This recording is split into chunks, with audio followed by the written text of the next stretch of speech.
นโอ้คักระบาดนี่สบายดีเนาะโอ้ว่าเสียงหัวเมื่อยแห้งบ่นี่เห็นเป็นมือวานนี่เนาะแกไม่แกตอกบนมือกับผักน้ำเนาะช่วยหน้าสตาก่อนลองยกกอกใหม่จ้ะน่ะเฮ้ยเอาทำไม่ให้ป่ะฮะยังไม่ใช่ป่ะเพราะว่ามันนั่งแดงอยู่นะกินข้าวกันยังมื้อนี้เนาะจำแจวคือทางตลาดคนเมื่อไหร่บอกคือไดเมื่อแล้วโอ้น้องอยู่ไปไทยนี่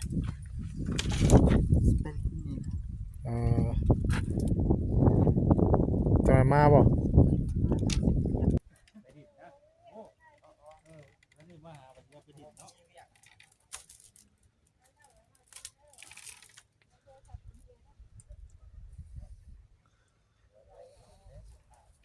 ถือว่าเสื้อผ้าเนาะน้องเพิ่นทุบมาแล้วพี่น้องเนาะประตูปิดตับต้องมีล็อกพร้อมได้เนาะ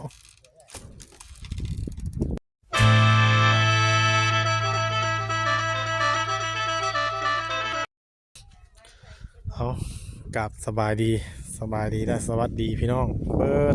สู่คนเนาะไก่ทั้งไก่พี่น้องเลยยินดีต้อนรับเข้าสู่ช่อง YouTube บ่าวเผยชาแนลอีกแล้วมื้อนี้พี่น้องเนาะพบพ่อช่องบ่าวเผยมื้อนี้ก็อยู่ที่หน้าเฮือนหน้าศาลของทางน้องเวยพี่น้องเนาะมามื้อนี้เพิ่นได้ที่ฝักที่เช้าเรียบร้อยบัดนอนเรียบร้อยเห็นแล้วขึ้นเลยว่ะนี่เนาะเพิ่นแล้วมื้อนี้เลยบ่นี่ได้นี่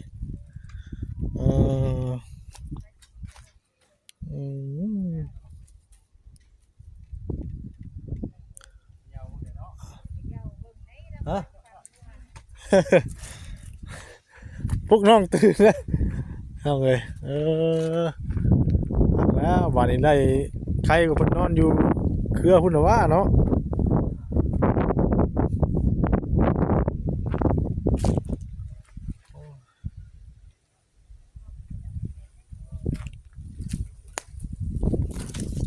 ว่าเพิ่นสีกันรับรองว่ามีสีกันว่ามีหัวเพราะว่ามันบ่ได้ไทยลบเนาะมาค่ำแน่มื้อนี้พี่น้องเนาะบายดีเด้อทางบ่พรแล้วขึ้นมามื้อนี้บ่เจ้าอ่ะมาแต่มือพร้อมกันกับเจ้าหมดแล้วยังบ่ได้มืออยู่แต่มื้อบุญพุ่นน่ะแน่อ๋อพากันเฮ็ดนี่แหละเนาะแน่และมื้อใดนี่นะแล้วเมื่อวานนี่แล้วเมื่อวานนี่ขึ้นเมื่อวานนี่เลยโอ้ไวตึบเนาะพี่น้องเนาะบันไดเฮาก็แล้วมื้อเช้านี้โอ้เช้านี้บ่เพิ่นสิเพิ่นพากันนอนนี่5คนอยู่นี่ได้แม่นคนจอดน้ำสั่งบาดาลถือว่าน้องเบยเจ้าน้ำบาดาลนี่หาก็แล้วมื้อไหนมื้อเช้านี้บ่คือว่าแล้วหวังช่วง 11:00 นโอ้หาก็แล้วใหม่ๆมาเด้อเด้เนาะเอาดีใจนำพี่น้องบ่ได้ขึ้นมาช่วงกี้นี่เพราะว่าเพิ่นถือว่าเป็นอาทิตย์แล้วจักแต่มื้อขึ้นมาแต่มื้อบุญเนาะผู้3-4 วัน4วันเกือบอาทิตย์เนาะมื้อแรงก็บ่กลับบ่แรงสินอนเป็นหมู่น้องครับแม่นน้องเป็นหมู่เพิ่นก่อนเนาะนำกันบ่คนบ่ได้นี่ได้เจ้าสิกล้านอนจะบ่ล่ะยันบ่กล้านอนนี่แหละเนาะผู้แรกข่อยนะของเก่าโอเคเด้อบ่ฮอนเด้อรอเบิ่งหน้ามันก่อนเด้อเย็นเหยียบเลยเนาะนี่ปูนี่รอเบิ่งหน้ามันก่อนโอ้ไล่เอาท็อปมื้อนี้ทางน้ำให้เลยเนาะถึงว่าทางอะไรเพิ่นทางน้ำอีกเนาะ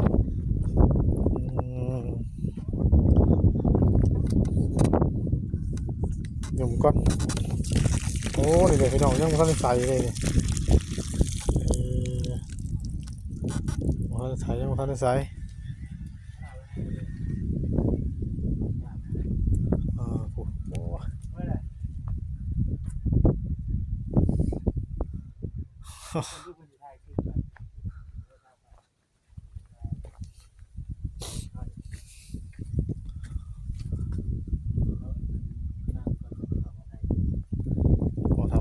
เนาะ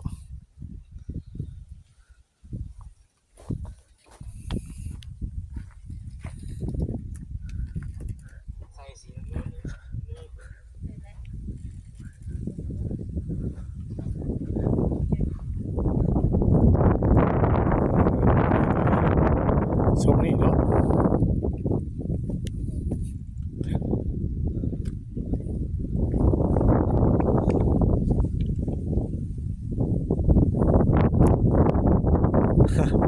มาทำการวันนี้พี่น้องเลยเนาะ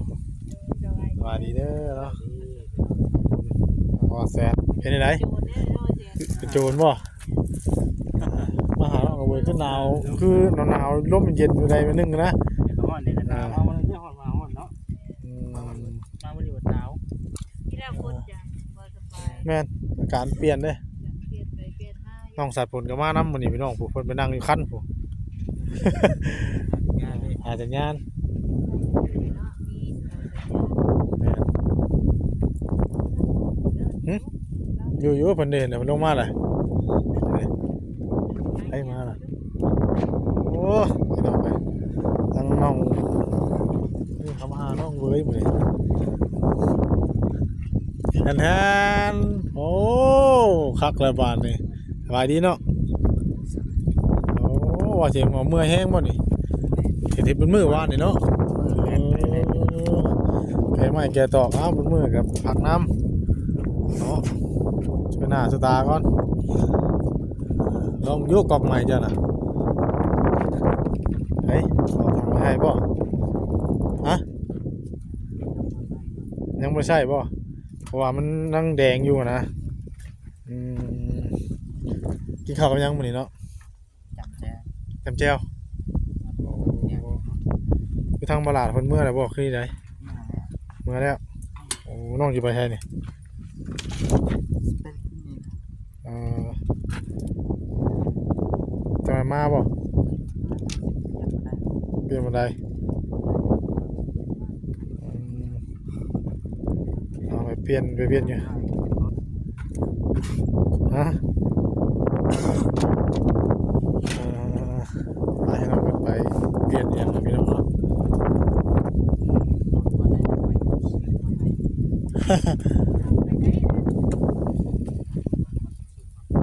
เขาจะชุมก่อนเพิ่นว่าเขาจะชุมก่อนให้แป๊บนึงเถอะนะเขาจำแจ้วเพิ่นว่าน้องเพิ่นว่าตอนน้ำตอนนั้นก็มีไปเลยบ่ขออนุญาตเขาเบิ่งหน่อยเด้อเพิ่นนอนนำกันนี่5คนเพิ่นว่าอ๋อ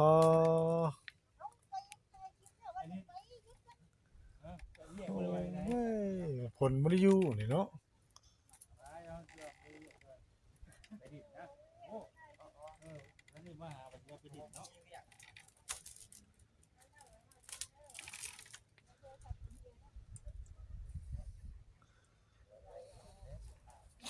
ถือว่าเสื้อผ้าเนาะน้องเพิ่นทุบมาแล้วพี่น้องเนาะพอประตูปิดปั๊บมันต้องมีล็อกพร้อมได้เนาะ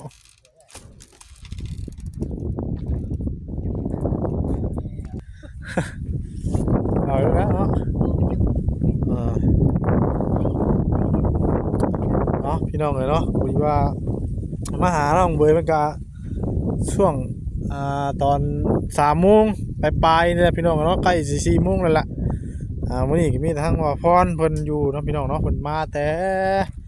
มื้ออันบุญบังฟืนบังไฟเพิ่นก็ยังบ่ทันได้กลับเลยพี่น้องเนาะ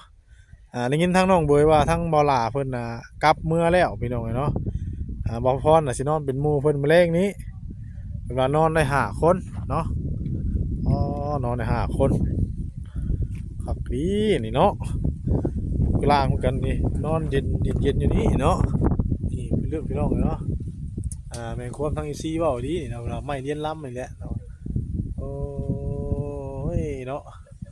ไม่น้อยๆที่ก็เอามาใส่น้องเพิ่นมันสิไปค้ำให้อยู่ใช่นี่เนาะ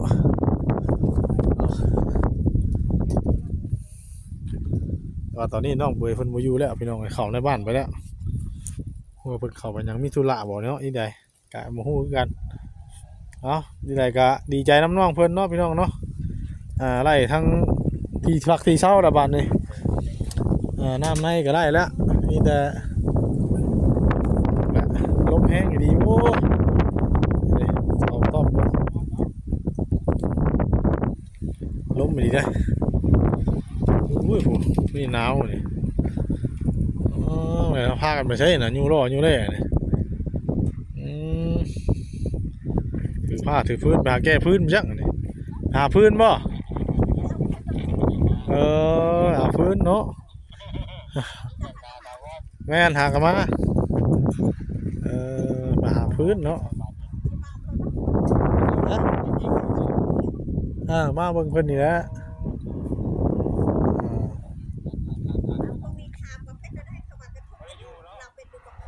เออเออบ่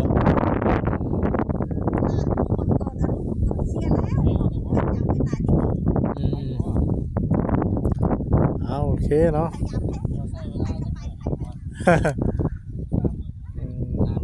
เอาพี่น้องเอ้ยตามเบิ่งทั้งน้องเบยเพิ่นสิมาบอกขี่ถีบเข้าไปในบ้านพุ่นกินเนี่ยไปจุดชุมเหมือนเนาะเข้าไปในฮู้ว่าไปยังเห็นพอดีเห็นเพิ่นแวบหนึงพี่นี่พี่น้องเอ้ยเนาะลงมาหากันลุกแต่นอนสีกิมูกีตามาว่าซั่นเนาะกำลังว่าเมื่อย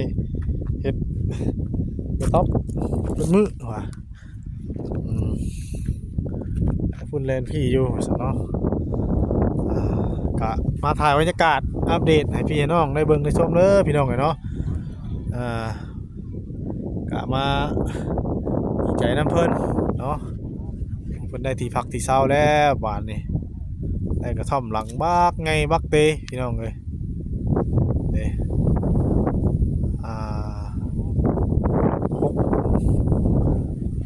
จังเช้าหันเบิ่งวันเก็ดเช้าเนี่ยพี่น้องเอ้ยทางกลางก็มีค่ำอยู่เลยลมแห้งเลยพี่น้องหนาวแล้วบาดเลยเอาทางว่าผิดพลาดประการใดกราบขอโทษขออภัย FC พี่น้องเบิดทุกคนเด้อพี่น้องนี่ก็อากาศหนาวพี่น้องเนาะเดือน4แห้งหนาวบาดนี้พี่น้องเลยว่าจะเป็นจังใดเนาะเอาก็ถือว่าอากาศเปลี่ยนไปพี่น้องเลยมาหาน้องเบยวัดน้องเบยไปปะอะไรพี่น้องเลยจากเป็นเขาได้บ้านไปเลยมุ่งไปยังก็เลยถ่ายบรรยากาศแถวๆอำเภอหนองซ่านเพิ่นนี่นะพี่น้องเลยเนาะ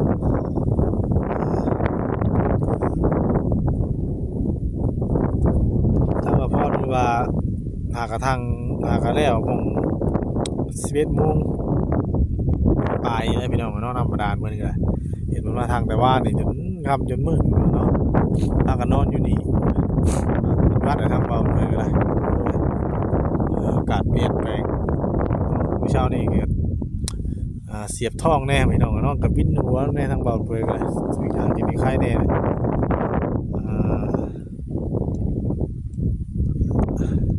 ตาเพิ่นมาก่อนพี่น้องเนาะว่ากันเพิ่นนี่เพิ่นสิมานี่บอกให้นี่ว่าคำเพิ่นบ่จักเอามาบ่เห็นน้องเพิ่นไปคดีไปเลยเนาะเฮ้ยแล้วโอ้ยสบายดีเด้อเนาะมาแล้วเราว่าเข้าไปในบ้านจะเข้าไปยังค่อยครับนั่งรอถ่าลาวบัดเห็นเพิ่นนี่ก็ดีใจแล้วบัดนั่นแหละคือเพลงกันเนาะเนี่ยบ่ได้ถ่ายค่ายก็บ่อยู่ผู้เองน้ำเราเห็นอยู่ว่าแหละน้ำไม่เอาไปน้ำแล้วเนาะไม่ได้เนาะ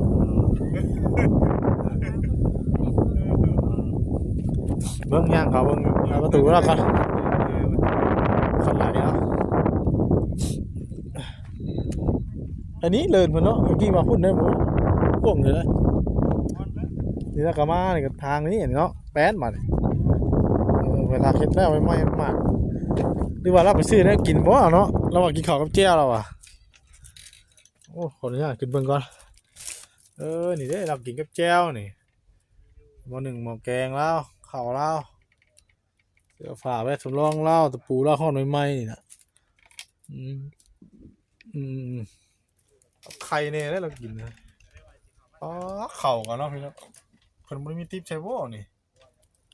มันเย็นหมดแล้วนี่เป็นได้กินอยู่บ่แล้วนี่แทกอาร์ตใส่หม้อหนึ่งก็ได้อยู่เนาะอือุ่นดีแล้วล่ะ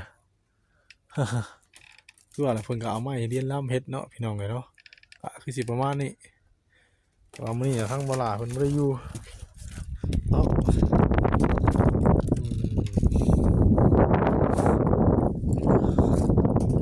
บ่ได้อยู่เพิ่นเมื่อบอกพี่น้องเนาะลมแห้งนี่โอ้อะท่อใหญ่นี่อ๋อบังลมก่อนพี่น้องเอ้ยบ่ได้เด้นี่เนาะนี่อ๋อถ้าว่าฮอดยามลมมานี่เฮาบ่มีอันนั้นไอ้หยังแป้นลมขังลมบอนข้างมันนี่สีกเบิดสังสีนี่พี่น้องเอ้ยเนาะ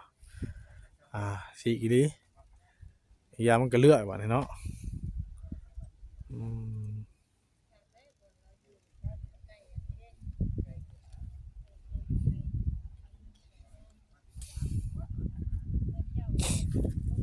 อืมอันนี้เพิ่นปลุกให้น้องอยู่แบบตลอดไปเลยบ่คือนี่ใดนี่เนาะพี่น้องเนาะปลุกให้น้องเพิ่นพักเช้าก่อนบ่หรือว่านี่ใดอันนี้เนาะอ่าโธ่หรือว่าเพิ่นสิยังสิปลูกเรือนหลังใหม่ให้อยู่บ่นี่ใดอันนี้เฮาก็ยังบ่ทันได้ฮู้เนาะพี่น้องเนาะต้องถามทั้งเบาหล้าเนาะพี่น้องเนาะเพราะว่าเขาเบาหล้าเพิ่นเป็นผู้กำกับทั้งน้องเพิ่นเนาะเฮาก็มีแต่เข้ามาแสดงความยินดีเล็กๆน้อยๆเนาะเพราะว่าทางเบาหล้าเพิ่น เฮ็ดให้น้องพักเช้าก่อนบ่หรือว่าจังซี่เฮ็ดเรือนเฮ็ดศาลหลังใหม่ให้น้องเพิ่นอยู่บ่เนาะอ่า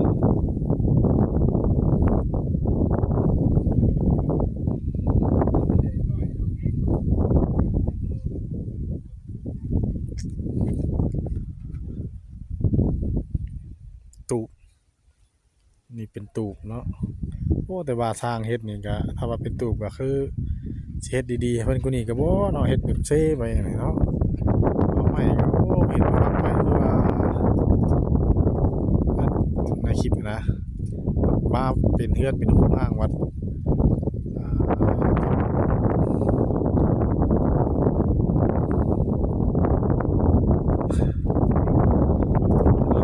ว่ากันพี่น้องเนาะติดตามเบิ่งนำกันไปเรื่อยๆพี่น้องเนาะสำหรับเรือนชานบ้านซองของทางน้องเบยเนาะว่าเพิ่นสิมีเรือนชานหลังใหม่บ่หรือว่าที่ใดถ้าถ้าชมเบิ่งนำกันพี่น้องเนาะเอาบุญบ่เผยมาฮอดนี้ก็สิได้ขอตัวจบคลิปแล้วพบพ้อกันคลิปหน้าคลิปต่อไปพี่น้องเนาะสำหรับคลิปนี้ก็สิได้ขอตัวจบคลิปแล้วเนาะก่อนอื่นก็ขอขอบคุญขอบคุณ FC พี่น้องเบิดสุขคนเด้อที่เข้ามาติดตามให้กำลังใจทางบ่าวอำเภอแต่จนจบเนาะพี่น้องเนาะฝากหน่อยเด้อพี่น้องเอ้ยฝากกดไลค์กดแชร์กดติดตามเป็นกำลังให้ใจให้ทางบ่าวอำเภอเฮ็ดคลิปต่อไปเด้อเนาะเอาสำหรับคลิปนี้ลาพี่น้องไปเด้อพี่น้องไปเนาะลมแห้งไม่กันมีการลมนะพี่น้องเนาะสบายดีเด้อพี่น้องเด้อสบายดี